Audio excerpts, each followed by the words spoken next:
Good morning all of you. आज हम आपको सुपरपोजिशन के दो और प्रॉब्लम पढ़ाने जा रहे हैं। उसके वीडियो हम आपको डाल रहे हैं, आप इस वीडियो को देखिए, साथ में लाइक कीजिए, शेयर कीजिए और सब्सक्राइब कीजिए। धन्यवाद। तो वीडियो शुरू करते हैं। देखिए न्यूमेरिकल का प्रॉब्लम क्या दिया हुआ है यहाँ पे। In the following figure find V A be using superposition theorem. क्या दिया है इसमें? V1 दिया है 50 वोल्ट। देखो यहाँ पे प्लस है बैटरी का, यहाँ पे माइनस है। और ये R2 है 100 ओहम, R1 है 50 ओहम, V2 जो है वो 25 वोल्ट है। और अब यहाँ पे देखो ये प्लस है और ये माइनस है, यहाँ बैटरी का डायरेक्शन चेंज हो गया। तो जब सुपरपोजिशन थ्योरम हम पढ़ा रहे थे तो उस समय हमने आपको डिफाइन किया था बायलेटरल। बायलेटरल का मतलब क्या कि अगर पोलैरिटी चेंज भी हो गया तो भी करंट वहाँ से पास होता है, इसलिए उसे कहा जाता है, कंपोनेंट्स को बायलेटरल कहा जाता है। कौन कौन से कंपोनेंट्स बायलेटरल है? एक है हमारा रजिस्टर, एक है कैपेसिटर, एक है इंडक्टर। रजिस्टर रेजिस्टेंस तैयार करता है, कैपेसिटर कैपेसिटेंस तैयार करता है, इंडक्टर इंडक्टेंस तैयार करता है। लेकिन कैपेसिटर और इंडक्टर में जो कैपेसिटिव रिएक्टेंस तैयार होता है वही रेजिस्टेंस का काम करता है। तो कैपेसिटर के अंदर में कैपेसिटिव रिएक्टेंस तैयार होता है और इंडक्टर के अंदर में इंडक्टिव रिएक्टेंस तैयार होता है, जो कि रजिस्टर के जैसा ही बिहेव करता है। इसलिए कहा गया है कि ये तीनों कंपोनेंट जो है वो बायलेटरल है। और बायलेटरल का मीन ही होता है कि अगर आपने बैटरी का पोलैरिटी चेंज कर दिया तो भी वहाँ से करंट पास होगा। तो ये बायलेटरल का जो थोड़ा सा कुछ पॉइंट अगर किसी के ध्यान में नहीं आया होगा पहले वीडियो में, तो यहाँ पे आपको ध्यान में आ गया होगा, ऐसा हमें लगता है। देखिए अब तो हमने ये दिखा दिया। तो यहाँ पे बैटरी सेम पोलैरिटीज में नहीं है, यहाँ पे प्लस माइनस है, यहाँ पे भी, यहाँ पे प्लस माइनस अपोजिट डायरेक्शन में V2 में। तो अब इसको हम स्टार्ट करते, इस प्रॉब्लम को कैसे करेंगे। तो पहला कंडीशन हम लेते, आपको मालूम है कि मैं V2 को क्या करूँगा, किल्ड करूँगा और V1 के अक्रॉस जो वो वोल्टेज हम प्राप्त करेंगे। प्रॉब्लम इसलिए लिया जाता है कि न्यूमेरिकल देखने के बाद आपको सुपरपोजिशन अच्छे से दिमाग में आ जाना चाहिए। तो क्या दिया है देखो, short circuited V2 as shown in the figure, R1 get grounded, therefore R2 and R1 form a series voltage divider for the source V1। क्या किया मैंने, ये हमने V2 को क्या कर दिया, शॉर्ट कर दिया, शॉर्टेड पॉइंट बना दिया V2 को। तो V2 हमारा किल्ड हो गया और इधर हमारा R2 और इधर है हमारा R1, और इसलिए हमारा R2 और R1 आ गया वोल्टेज डिवाइडर अरेंजमेंट में। और R1 जो है वो देखो निगेटिव के साथ कनेक्ट हो गया V1 के, इसलिए हम कहेंगे कि R1 जो है वो ग्राउंड हो गया। तो मैक्सिमम वोल्टेज ड्रॉप जो है वो R1 के अक्रॉस होगा। तो R1 हो जाता है डिवाइडर और R2 हो जाता है प्रोटेक्टर, क्योंकि हम यहाँ पे जो है R1 को ग्राउंड कर रहे हैं। तो देखो क्या कहेंगे हमने वहाँ लिया VAB, यानी VAB इजिकल टू VR1, ये VR1 कहेंगे क्योंकि हमारा वोल्टेज ड्रॉप यहाँ पे रहेगा, तो इक्वल टू, और वोल्टेज ड्रॉप यहाँ नहीं रहेगा, ये तो सप्लाई वोल्टेज ड्रॉप रहेगा R1 का, तो इसलिए बोला VR1 इक्वल टू। अब हमें यहाँ पे टोटल निकालेंगे तो VR1 प्लस VR2 होगा, तभी VR1 निकालते। VR1 इजिकल टू लेंगे R1 upon R1 plus R2 into V1। तो VR1 इक्वल टू हो गया 50 अपॉन 50, क्यों कहाँ से लिया हमने, R1 का वैल्यू 50 है और R2 का वैल्यू 100 ओहम है। तो ये जो हम निकालते, ये तो हम करंट निकालते ना, V upon R1 plus R2, तो एक प्रकार का करंट ही ये हो गया यहाँ पे। तो देखो क्या किया हमने, R1 upon R1 plus R2 into V1, ये हमने सीरीज कॉम्बिनेशन जब पढ़ाए तो उस समय ये फार्मूला समझाया था हमने, उस वीडियो में आप जाके देख सकते हैं इस चीज़ को। तब आ गया हमारा क्या 50/50 प्लस 100 इंटू 50। अब 50/150 मल्टीप्लाइड बाय 50 है। 50 से अगर हम इसको डिवाइड किया तो ये आ जाएगा हमारा 50, और ये 150 है और ये 50 है, कैंसिल करेंगे तो ये आ जाएगा हमारा 3। तो 50 को 3 से डिवाइड किया तो VR आने गया 16.66 वोल्ट। तो हमारा VR1 तो मिल गया कितना 16.66 वोल्ट। ये कैसे आया 3 समझे? ये 50 से हमने 150 को डिवाइड किया तो 50 multiplied by 3 is equal to 150। तो यहाँ पे ये कट हो गया, ये हो गया 1 और ये हो गया 3, इसलिए 50 इंटू 1 ये हो गया 50 और ये हो गया 3। जब 50 को 3 से डिवाइड करेंगे तो ये आ गया हमारा 16.66 वोल्ट। अब क्या करेंगे? अब हम V1 को शॉर्ट करेंगे। V1 को शॉर्ट करेंगे। देखो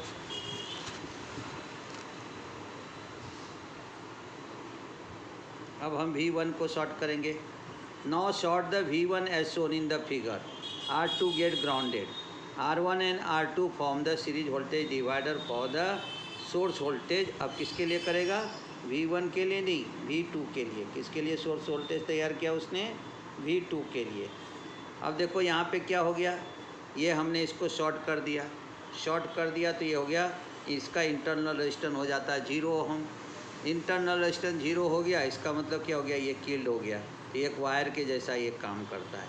तो अब हमारा जो ये रहेगा R2 हो गया ग्राउंड। देखो ऐसा R2 आया, ऐसे आकर के, और ये प्लस को मिल गया। प्लस को मिल गया तो प्लस का यहाँ पे विथ रिस्पेक्ट टू प्लस हम समझेंगे ग्राउंड, और ये इधर से आ गया R1 माइनस को। अब हम क्या लेंगे? जैसे हमने VR2 निकाला तो हमने क्या कहा? R2/R1 प्लस R2, लेकिन मेरा ये वोल्टेज जो है वो रहेगा -V2। क्या रहेगा यहाँ पे? -V2। मैं उस फार्मूला को यहाँ से ये कट कर दिया। क्या रहेगा? -V2। माइनस क्यों लिया? क्योंकि हमारा विथ रिस्पेक्ट टू प्लस आ गया, तो ये इसका जो अप्रोचिंग पॉइंट रहेगा वो माइनस रहेगा, इसलिए -V2 हो गया। फिर ले लिया। अब हमारा कितना है? R2 का value 100 divided by 50 plus 100 multiplied by -25। ये वोल्टेज हमको दिया है यहाँ पे 25, यहाँ तो लिखा हुआ है 25। फिर यहाँ पे -25 कैसे आया? क्योंकि आपने जो है विथ रिस्पेक्ट टू प्लस जा रहे हैं, ग्राउंड हमारा प्लस है, तो इसका मतलब सप्लाई वोल्टेज माइनस है। तो यहाँ पे -25 हो गया। ये ले लिया 100/150 इंटू -25। इसको जब कट करेंगे तो हमारा कितना आ जाएगा? यहाँ पे ये आ जाएगा हमारा 6, क्योंकि 25 मल्टीप्लाइड बाय 6 करेंगे तो 150 आएगा, या 150 डिवाइड बाय 25 करेंगे तो 6 आएगा। ये आ गया 6। यहाँ पे -1 बच गया तो -1 मल्टीप्लाइड बाय 100 तो हो गया -100 डिवाइडेड बाय 6, तो करेंगे -15 डिवाइड बाय 3, यानी यहाँ आ गया हमारा -16.66 वोल्ट, यानी VR2 हो गया -16.66 वोल्ट। अब अगर मुझे VEB निकालना है तो हमारा फार्मूला क्या रहेगा? हमारा फार्मूला रहेगा VR1 प्लस VR2। ये हमारा सुपरपोजिशन का फार्मूला है। तो अब हमने ले लिया VR1 16.66, और ये हमारा आ जाएगा, ये यहाँ पे एक स्टेप बढ़ा देता हूँ, ये हो गया प्लस, और ये रहेगा इसमें -16 ये देखो -16.66। तो हमारा स्टेप क्या आ गया अभी? 16.66 माइनस 16.66। इसके कारण क्या हो गया कि हमारा VAB आ गया। यहाँ पे लिख देता हूँ VAB इक्वल टू आ जाएगा 0 वोल्ट। यहाँ भी लिख देता हूँ VAB इक्वल टू आ जाएगा हमारा कितना? 0 वोल्ट। तो ये हमारा VAB होकर के हो जाएगा 0 वोल्ट, क्योंकि 2 बैटरी था, अपोजिट डायरेक्शन में था, और इसलिए हमारा जो यहाँ पे जो वोल्टेज था वो वोल्टेज ड्रॉप हमारा कैसा है? एक प्लस और एक माइनस, और इसलिए यहाँ पे क्या हो गया कि हमारा वोल्टेज आ गया यहाँ पे 0। इस प्रकार से सुपरपोजिशन में आप जो है क्या कर सकते हो? उस प्रॉब्लम को सॉल्व कर सकते हो। एक और प्रॉब्लम देखते हैं हम। देखो एक और प्रॉब्लम है, क्या कहा गया है? In this following figure find the VAB using superposition theorem. यहाँ पे 40 ओम दिया है, यहाँ पे 80 ओम दिया है, ये R2 है, ये R1 है, और यहाँ पे देखो V1 दिया है 40 वोल्ट प्लस है और माइनस है, इधर भी V2 दिया है प्लस माइनस है, आपको यहाँ पे दिया हुआ है V2 और वोल्टेज दिया है माइनस। यहाँ पे बैटरी सेम है लेकिन वोल्टेज दिया है आपको 20 वोल्ट। कितना दिया है वोल्टेज आपको? -20 वोल्ट। तो इस प्रकार से आपको यहाँ पे दिया हुआ है। अब देखो इधर वोल्टेज है कितना? इधर वोल्टेज हमारा 40 वोल्ट, इधर है वोल्टेज हमारा -20 वोल्ट। अब देखो यहाँ पे देखते, short circuited V2 as shown in figure, R1 get grounded and R2 and R1 form a series voltage divider for source V1। अगर मैंने इसको शॉर्ट सर्किट कर दिया तो ये तो किल्ड हो गया, ये किल्ड हो गया तो हमारा क्या हुआ? R1 चला गया ग्राउंड को, और इसलिए हमारा R1 और R2 क्या तैयार करेगा? Voltage divider arrangement. तो फिर हमारा क्या रहेगा? जैसे VAB = VRL = VR1 + VR2 भी लिख सकते हैं आप। तो पहले VR1 निकाल लेते हैं, R1/R1 + R2 × V1। तो अब हमारा R1 का वैल्यू कितना है? 80 डिवाइडेड बाय यहाँ पे ले लिया 80 + 40, तो हमने मल्टीप्लाइड कर दिया 40, तो 80/120 हो गया हमारा 80 + 40 मल्टीप्लाइड बाय 40। अब हमने 40 से अगर 120 को 40 से डिवाइड किया तो हमारा कट करने के बाद कितना आ जाएगा? 3, तो 8/3 मल्टीप्लाइड बाय 10 आ गया हमारा। 8/3 मल्टीप्लाइड बाय 10 कैसे लिया हमने? देखो यहाँ से ये जो 0 है, ये 0 0 कैंसिल हो गया हमारा। फिर ये 12 है, तो हमने 4 से डिवाइड करेंगे तो कितना आ जाएगा? ये आ गया 3, 3 4 जा 12, और इसको 4 से डिवाइड कर दिया गया 10, 10 × 8 यानी हमारा कितना आ जाएगा यहाँ पे? 80। यानी तो यहाँ पे जो किया है वो इस तरह से 8/3 वो वैल्यू आ गया 2.66 मल्टीप्लाइड बाय 10 कर दिया, तो VR1 आ गया हमारा 26.66 वोल्ट। ठीक है, कितना आ जाएगा हमारा? 26.66 वोल्ट। ये यहाँ पे गलत हुआ है, ये आ जाएगा 26.66 वोल्ट। ठीक है, अब देख लेते हैं इसको मल्टीप्लाई। देखो 3 2 जा 6, फिर बचा मेरे को यहाँ पे कितना? 2 पॉइंट दिया तो 20 बराबर है ये, तो 26.66 वोल्ट हमको यहाँ पे मिलेगा। क्या मिल गया ये हमको? 26.66 अभी मिल गया यहाँ पे VR1। अब हम देखते VR2 को, देखते कैसा आएगा। तो ठीक है, VR2 जब निकालने जाएंगे तो कैसे निकालोगे उस पॉइंट को हम समझते हैं यहाँ पे।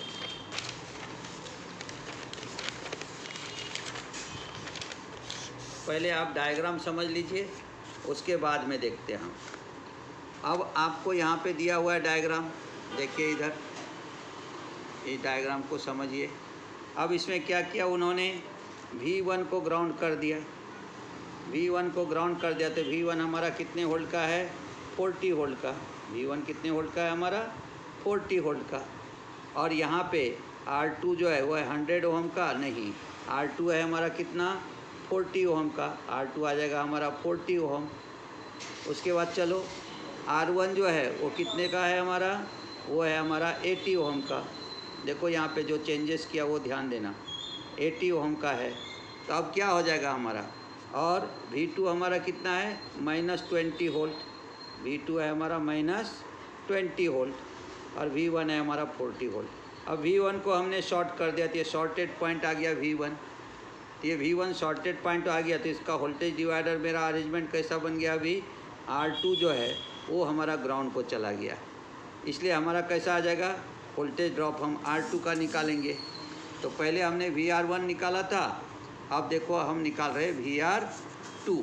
तो क्या लिखेंगे हम formula? VR2 = R2 upon R1 + R2 × V2, क्योंकि V1 को हमने क्या किया है? हमने उसे शॉर्ट किया है। तो जब आपने V1 को शॉर्ट कर दिया तो V2 अलोन हमारा वहाँ पे वर्क करेगा, क्योंकि हम कर रहे सुपरपोजिशन थ्योरम। तो R2 का वैल्यू है हमारा कितना? 40 डिवाइडेड बाय हो जाएगा हमारा 40 + 80, और मल्टीप्लाइड कर देंगे -20 वोल्ट से। तो अब कितना आ जाएगा हमारा? देखो ये हो गया 40 डिवाइडेड बाय 40 + 80 कितना आ गया? 120, मल्टीप्लाइड कर देंगे यहाँ पे -20 वोल्ट से। अगर आपने ऐसा देखा तो मैंने इसको डायरेक्ट कर ले, तो ये हो गया हमारा 40 डिवाइडेड बाय, ये 20 है और ये मल्टीप्लाइड कर दिया, ये -1 आ जाएगा और ये आ जाएगा हमारा 6। अब -1 है तो आ गया 40 डिवाइडेड बाय, यहाँ पे आ जाएगा -40 डिवाइडेड बाय कर देंगे हम यहाँ पे 6। अब आप 40 को 6 से क्या करो, डिवाइड करो, तो देखो 6 जा कितना आ जाएगा हमारा 36, 6 जा कितना आ जाएगा हमारा 36, तो रिमेंडिंग हो गया 4। फिर से हम 6 से करेंगे तो फिर आ जाएगा यहाँ पे, तो हमारा वोल्टेज आ जाएगा इस प्रकार से 6.66 वोल्ट। ये आ गया हमारा क्या, ये मिल गया मुझको VR2, तो VR2 इजिकल टू हो गया 6.66 वोल्ट। अब हमें क्या करना है, अब हमें निकालना है VAB। VAB निकालोगे तो फॉर्मूला क्या रहेगा, VAB is equal to VR1 plus VR2। अब हमें VR1 कितना लेना है, VR1 हमने निकाला था, वह था हमारा VR1 कितना, वो था 26.66 वोल्ट, हमने ले लिया 26.66 वोल्ट। प्लस कर देंगे यहाँ पे, वो माइनस में आएगा, देखो -40 है तो यहाँ पे माइनस आ गया, तो प्लस करेंगे तो हम ब्रैकेट में डालेंगे -6.66 वोल्ट। तो अब आपका क्या हो गया 26.66 वोल्ट माइनस 6.66 वोल्ट, तो हमारा जो वोल्टेज है वो कितना आ जाएगा यहाँ पे, तो वो आ जाएगा हमको यहाँ पे देखो कितना, तो हमारा आ जाएगा 20 वोल्ट। तो VAB का जो वोल्टेज ड्रॉप था वो आ गया हमको 20 वोल्ट। तो इस प्रकार से हम क्या करते, वोल्टेज ड्रॉप जो है वो फाइंड आउट करते, और इस प्रकार से सर्किट हमारा वर्क करता है। इस तरह से हमने सुपर पोजिशन के आपको पहले हमने एक प्रॉब्लम बताया था थ्योरी के साथ में, फिर दूसरा जो प्रॉब्लम हमने आपको बताया था उसमें हमने current, how to current find out करेंगे वो बताया था। फिर एक प्रॉब्लम का आज बताया जिसमें देखा कि दोनों अगर अपोजिट डायरेक्शन में बैटरी है तो आप वैल्यू डाले डिफरेंट, और अगर वो इक्वल आ गया तो आ जाता है 0। अभी हमने आपको दिखाया कि बैटरी तो बराबर है एक ही डायरेक्शन में, लेकिन वोल्टेज को उन्होंने माइनस दिया है, तो ऐसा अगर रहा तो वहाँ पे भी आपको जो है वो क्या होता है कि इस तरह से हम डिफरेंस वोल्टेज फाइंड आउट कर सकते हैं। तो मुझको लगता है कि आपको सुपर पोजिशन थ्योरम ये 3 वीडियो से ज़रूर समझ में आया होगा। आप इसको देखिए, फिर उसके बाद समझिए, और फिर हमें आप वहाँ पे जो है शेयर कीजिए, लाइक कीजिए और सब्सक्राइब कीजिए। साथ ही साथ अगर कोई कमेंट्स हो तो आप कमेंट्स भी दीजिए, जिससे कि मैं अपने वीडियो में और भी सुधारना कर सकूं। तो इस तरह से अब हम आपको धन्यवाद देते हैं कि वीडियो को ज़रूर देखिएगा, साथ ही साथ सब्सक्राइब कीजिएगा। धन्यवाद। मिलते हैं कल से नए चैप्टर के साथ, नए टॉपिक के साथ, जिसका नाम है थेवेनिन्स थ्योरम।